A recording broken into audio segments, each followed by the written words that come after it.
Hello hello. ગામના સરપંચ બોલો છો? હા હા, ગામનો સરપંચ જ બોલું છું. મારું ધોત્યું આવ્યું, ધોત્યું. શું શું? ધોત્યું પહેરવાનું આવે, ધોત્યું ઉડીને આવ્યું છે. એટલે હું તમે કયો છો, કઈ ખબર નથી પડતી. અરે આ કાલ વાવાઝોડું નતું, ધૂળ હોય તો મારું ધોત્યું લઈ ગયું છે. મેં તમારા ઘર બરમાં ફળિયા ફળિયા કદાચ ઉડીને આવીને પડ્યું હોય તો એમ. એટલે એવું ધોઈતું બોઈતું અહીં કઈ નહીં થયું.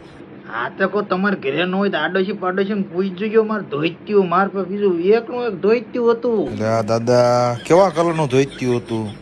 કલર ધોળો અને 7-8 માં કાણા હતા. દાદા ધોઈતું નો કહેવાય, ગાભો કહેવાય. ગાભો ત્યાં જ કરે, 5 વર્ષથી તો હું ઈ પહેરું છું. ગાભાની ક્યાં કરો છો? હા ઈ જે હોય, પણ તમારે ધોઈત્યા હાથ થઈને મારે આડોશી પાડોશી પૂછવાનું?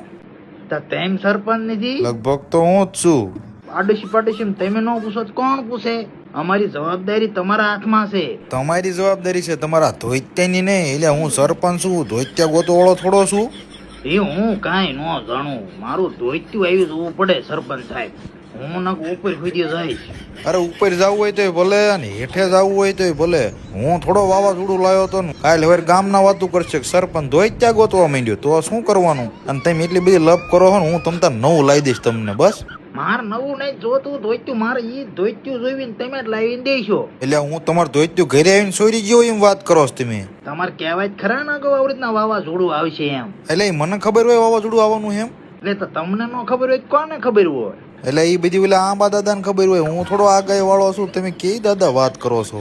મારું ધોત્યું જોઈએ, 7-8 કાણા વાળું અને ધોળું ધોત્યું, બરોબર? એ દાદા હું સરપંચ માં નહીં, હું રાજીનામું આપું કાલથી, બરોબર? રાજીનામું એમ દેવાય ન દો મારે ધોત્યા વગર. ધોત્યું લાવીને દો એટલે પછી તમને રાજીનામું દેવું હોય તો ભલે, પછી સરપંચ માં પછી આવતી વખતે નો ઉભા રહ્યો તોય ભલે. કાંઈ નાખ્યો ફોર્મ ભરતા